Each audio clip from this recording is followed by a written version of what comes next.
Well, good morning. Happy Monday. It is September 25th. Want to bring you the latest real estate data here in the Austin metro area. I'm going to start with apartment data, and then we're going to get into mortgage rates and talk a little more about the local housing market. But right here, this latest article from Axios talks about the metro areas with the most new apartment units being constructed this year. New York is number one, up 58% from 2020. Dallas, number two, although they're actually down a little bit. They were building a lot back in 2020, but they're a second. But Austin, number three, 23,000 apartment units coming online just this year. That is up 70% from 2020, and there are a lot coming online next year as well. If you drive around Austin right now, it is not hard to find a major intersection that has another big apartment complex being built, especially if you spend time in the suburbs. So just know that that's adding a lot of inventory, 23,000 units to the rental inventory in the market.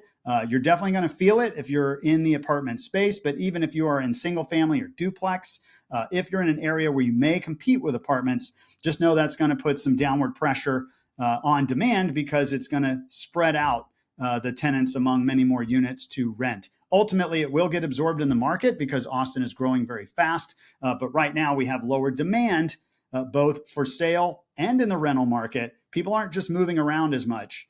Because they're maybe a little nervous about the economy or inflation. And so that's why takes a little longer to rent things out. But I thought that was interesting to show you on a chart. In the nation, we have 23,000 units. And by the way, we're 1/3 the size of Dallas. So we're adding a lot more units per population than Dallas is, as an example. Miami, Atlanta, Phoenix round out the top six there. All right, let's go over to mortgage rates. So it wasn't a great week last week for mortgage rates. They went up.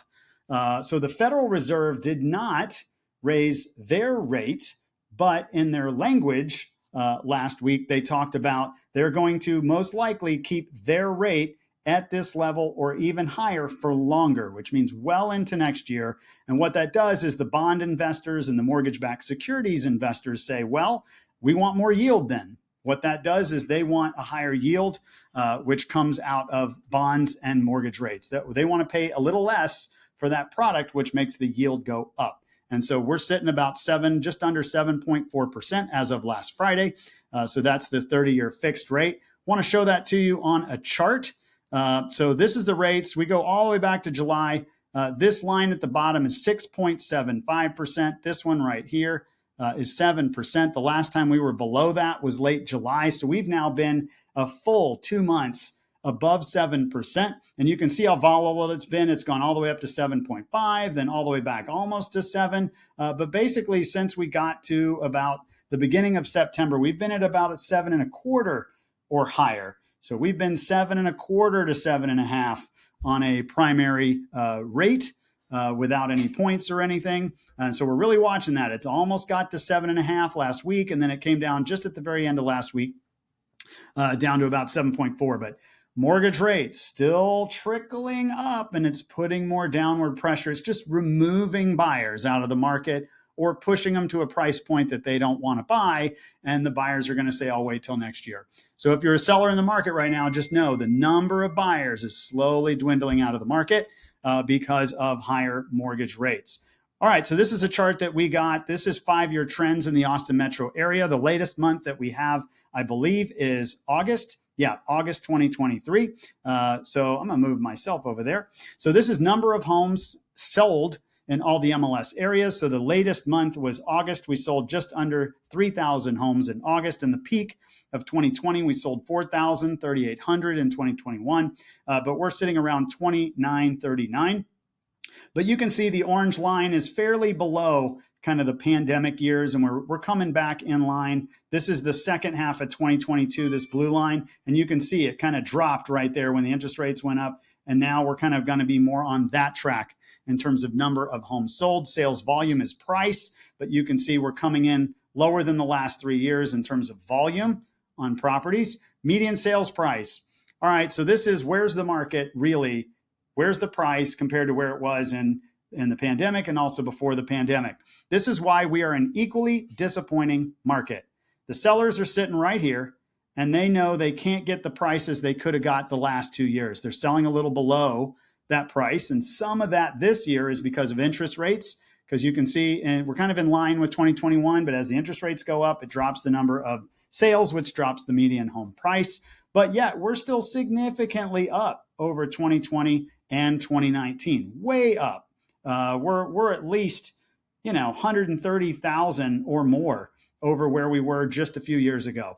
And so sellers are still getting a huge run up in their sales price compared to maybe what they bought it for a few years back.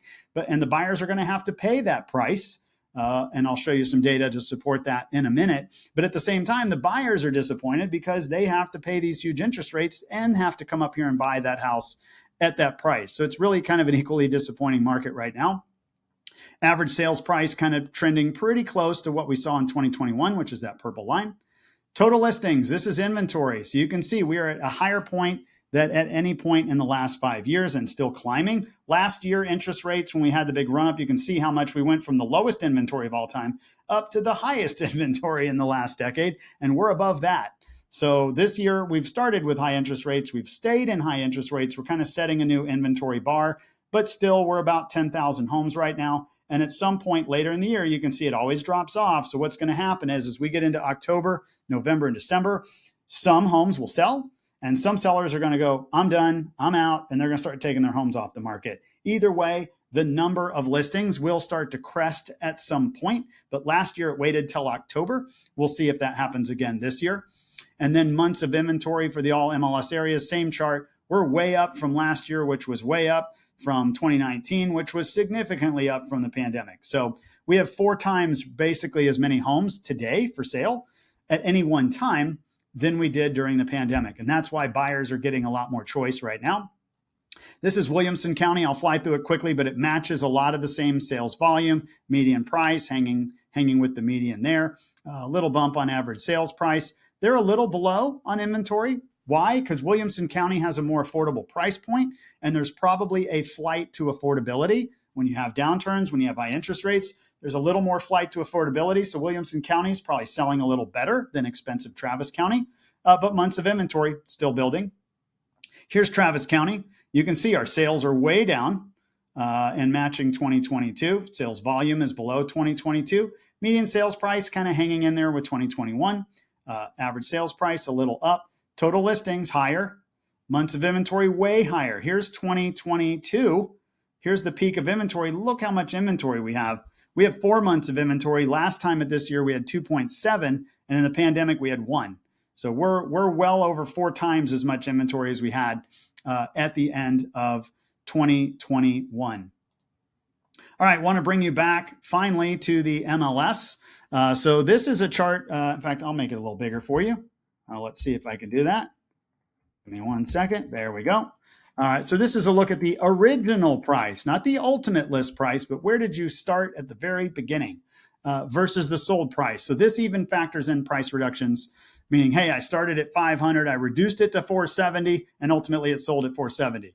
So you sold it at list price, but really you sold it 30 grand below the original price. So that's what we're looking at. So the green line you can see in the spring, kind of everybody got excited, maybe listed their properties a little too high. So there was a big gap between original and low. Now it's tightening up a bit. But more importantly, the blue line is sold price for the market. And you can see it's starting to go sideways. It's not dropping. And so we had in June, our median price was about 475. Now we're sitting at 459. Last month, 459. This month, 457 so far. So, I could argue it's trickling down a little bit, but it's not dropping. Okay. And I think that's important for people to know is that we're kind of starting to find a balance. They always say about 4 or 5 months of inventory is kind of balanced. I would still argue it's more of a buyer's market in the sense that buyers don't have to compete on too many homes.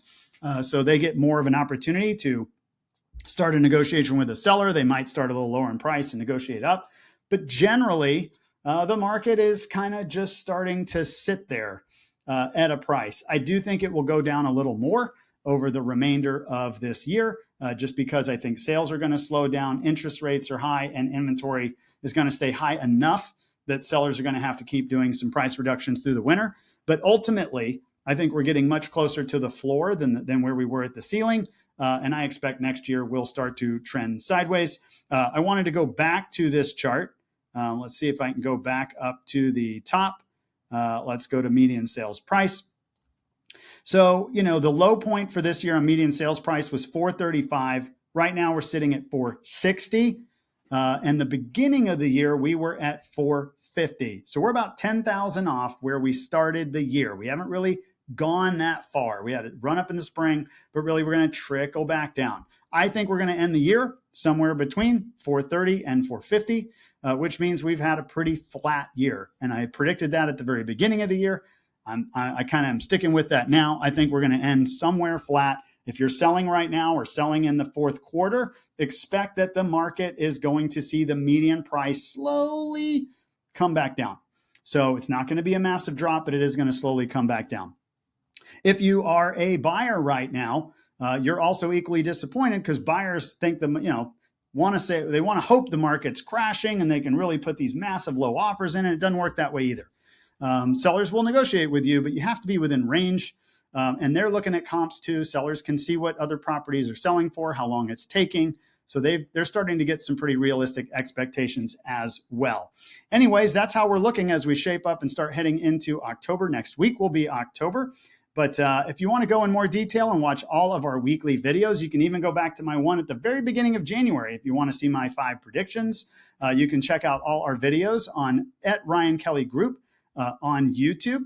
And if you know anyone buying, selling, or investing in real estate, especially the fourth quarter, would love the opportunity to talk with them. Until then, enjoy your week, and we will talk to you soon. Thanks.